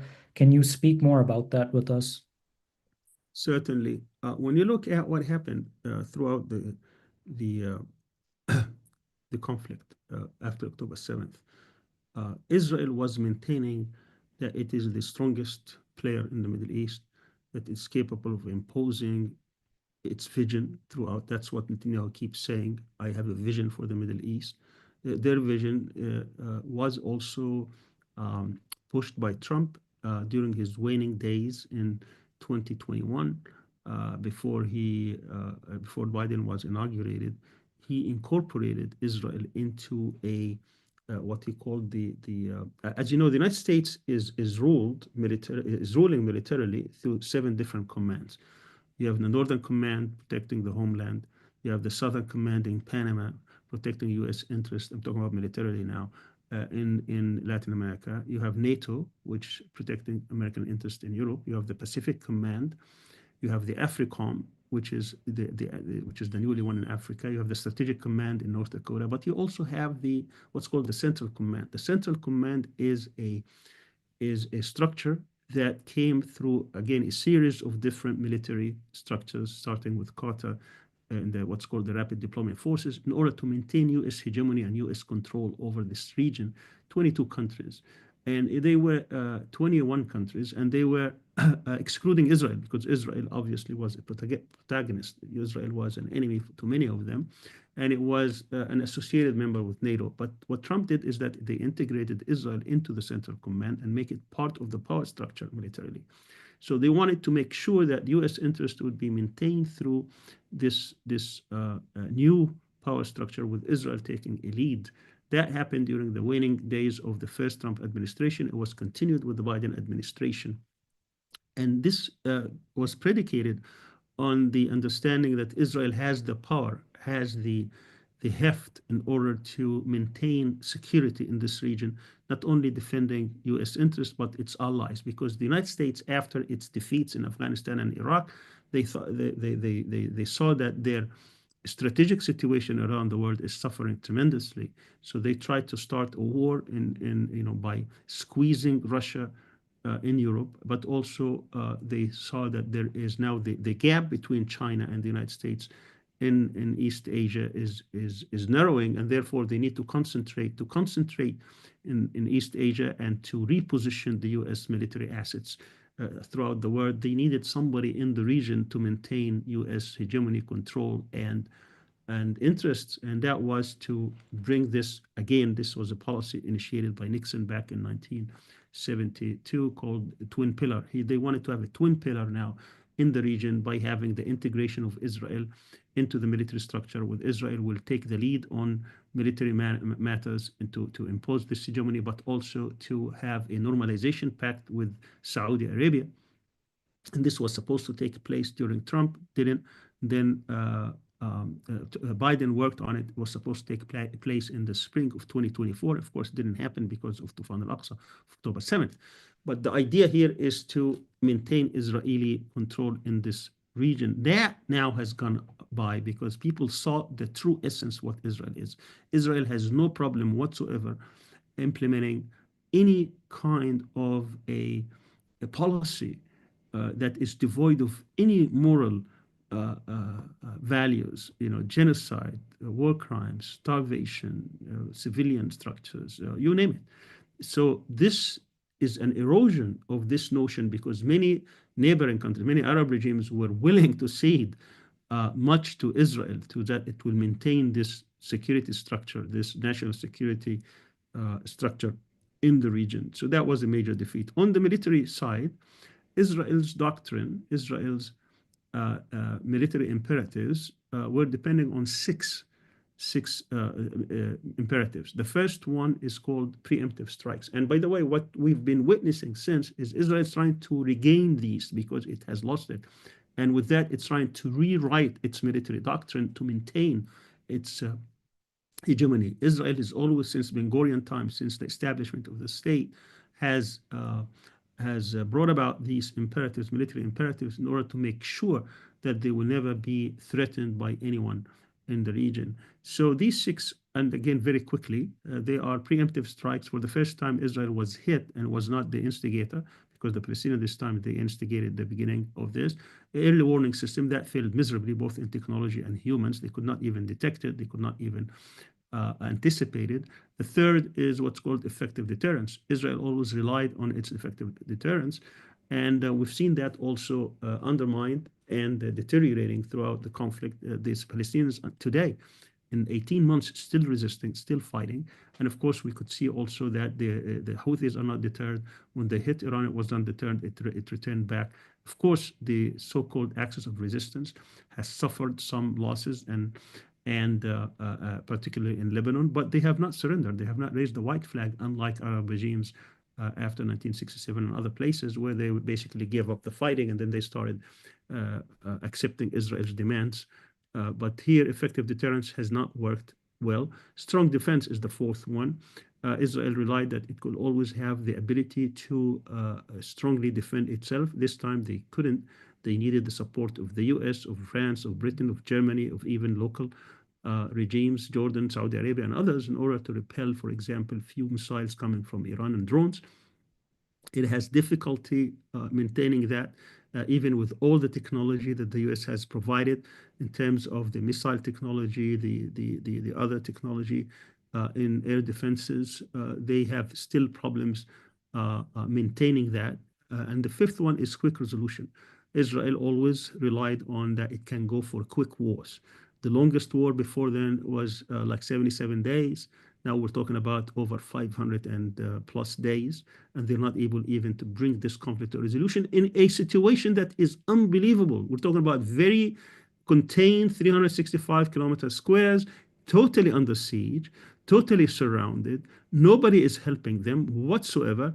There is no smuggling of weapons. These are people just determined to survive, determined to resist, determined to stand up to the bully, to the criminal, to the invader, to the occupier.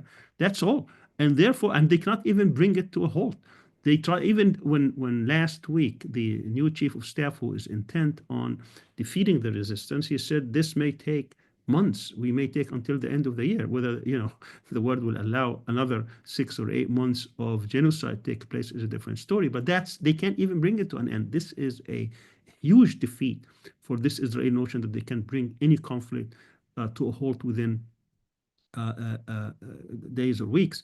And the last one is what's called escalation dominance. And we saw this at Israel. Whenever they are in trouble, they just escalate further.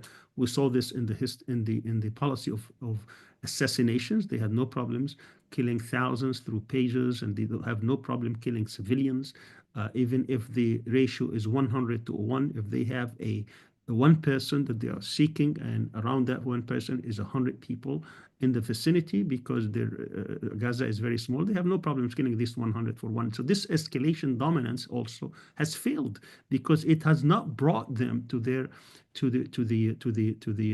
objectives they're trying to seek, which is a total surrender and of the resistance and the displacement. Now, in the issue of narrative, I mean, the whole world today has been more aware, because of Tufan al-Aqsa, of the narrative of the Palestinians, which was completely absent of the discourse.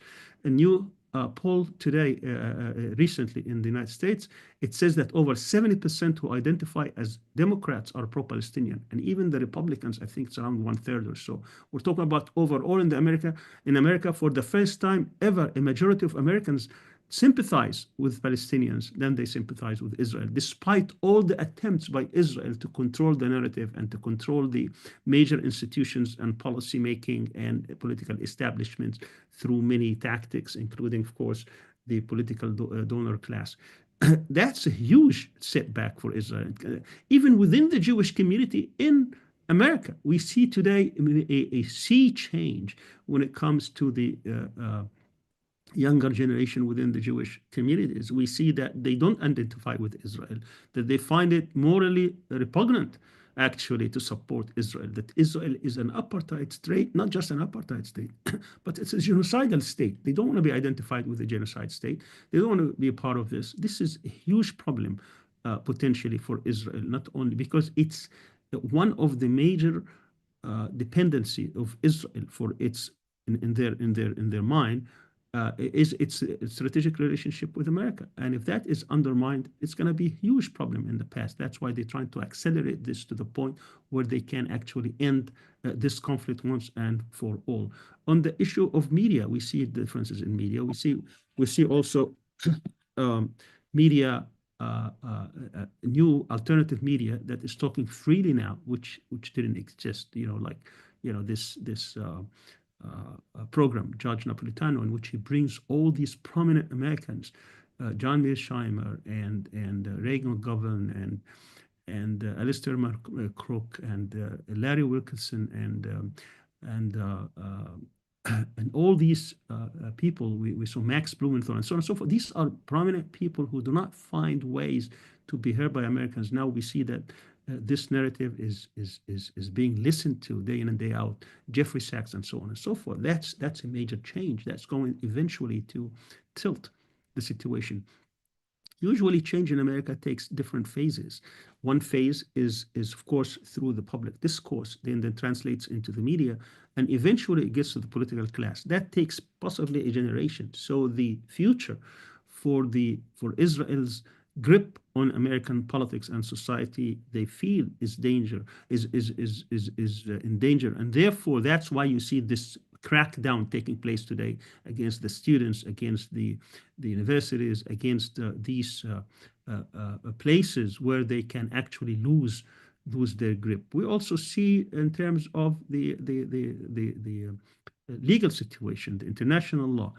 There is a case now pending before the World Court, which eventually will get a ruling, and I have no doubt, because the case is so compelling, that Israel will be declared a genocidal state. Now, what are you going to do about that? What the world is going to do about that?